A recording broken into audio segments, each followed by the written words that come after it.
Excel is a powerful tool, but it was never designed to run a growing business. If your team is bigger than your spreadsheet, you're already feeling it. Here's why. First, Excel doesn't update in real time across teams.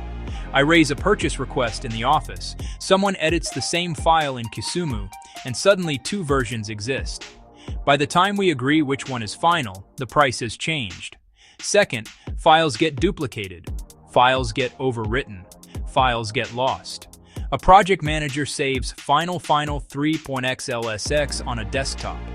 Finance never sees it. They pay late. The supplier puts us on hold. Third, there are no built-in approvals or controls.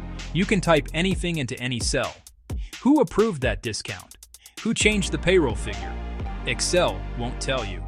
Fourth, tracking projects is painful. Tracking inventory is painful. Tracking cash is painful.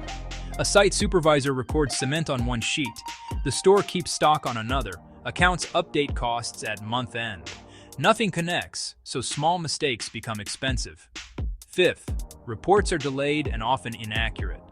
Month end becomes weekend plus 3. By the time I see margins, the jobs are already delivered. These are everyday realities for Kenyan SMEs. Contractors juggling sites, service teams on the road, procurement needing approvals on phones, invoices waiting for signatures. Excel was built for analysis, not operations. So what's the fix?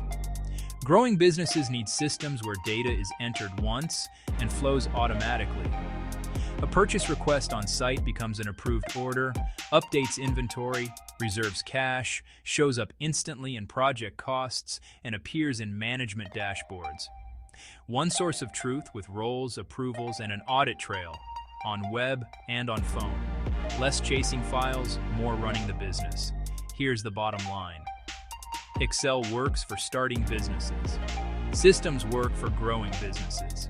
If this helped, like the video and subscribe for simple lessons on ERP and intelligent systems for growing businesses. In our next video, I'll talk about the biggest ERP myths holding SMEs back. See you then.